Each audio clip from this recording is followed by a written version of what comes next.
everybody, welcome back to the Teach Back method where I teach you guys something I'm learning about in grad school to help me understand it better. For today's video, we're going to be doing an overview of antibiotics. Let's break it down. Since I'm going to be doing a quick overview, this video is going to go over drug classes and then names of drugs that go within each class, and then how to remember each individual drug or how it correlates to the class. In follow-up videos, I'm going to break down each class in a video and give more description of various drugs, their adverse reactions, what they treat, etc. The first class of drugs I'm going to talk about are penicillins, which is probably something you've already heard of before. Now, this is an example where a drug name is actually the same as the drug class, so there is a penicillin within the class of penicillins. Now, other medications you might have already heard of are amoxicillin and ampicillin. You might already be able to see how to remember these, and that's because they end in "-cillin". So we have "-cillin", "-cillin", "-cillin", and "-cillin". So all of these medications end in "-cillin". The next class of drug is cephalosporin. Two examples within this class are cephalexin and cefadroxil. You might already be able to see, but they all start in ceph. So in the class it starts with ceph, and then each of the examples start with ceph. Notice that there's two different spellings here, but it's still the same sound. Oops. So this is actually a prefix rather than a suffix like the previous one was. The next class of drug I'm going to talk about are carbapenem. Two examples are atrapenem and darapenem. Please don't mind my pronunciation, I am not a pharmacist. So as you can see, all the endings are the same, and they end in penem.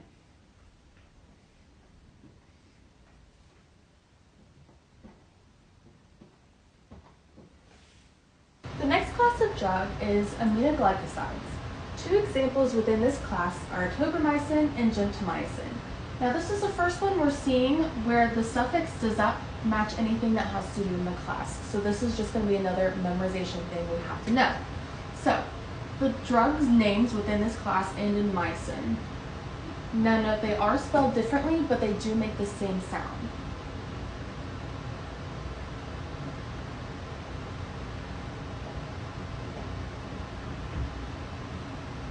The next drug class is macrolides.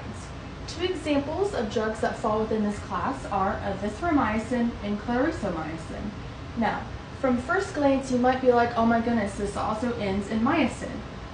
Look closely, it actually ends in thromycin, so we're adding a THRO to the myosin. So, when you're taking your exam, just make sure to read closely whether it's just myosin or thromycin.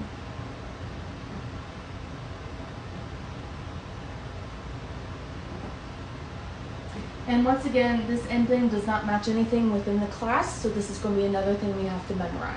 The next class is tetracycline. Like our very first class, there is a drug name that matches the class name. So we have tetracycline and doxycycline. And once again, we're back to the pattern where the ending also matches an ending in the drug class name. So these drugs end with cycline.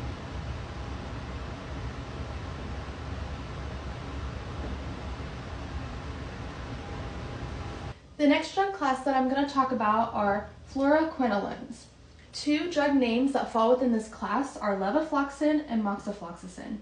Now, as we can see, they don't end in the same thing, so something I like to remember is this word starts with an F, and all of these drug names will end in floxacin. So F-floxacin.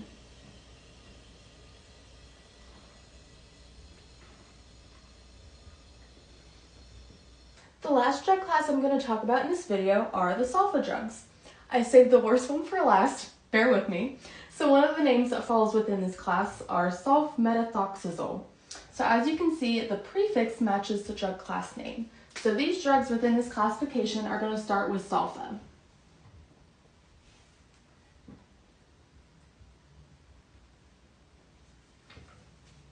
I hope this video helped to break down the drug names matching with their drug class in different ways to help you remember them. Come back to my page to learn more.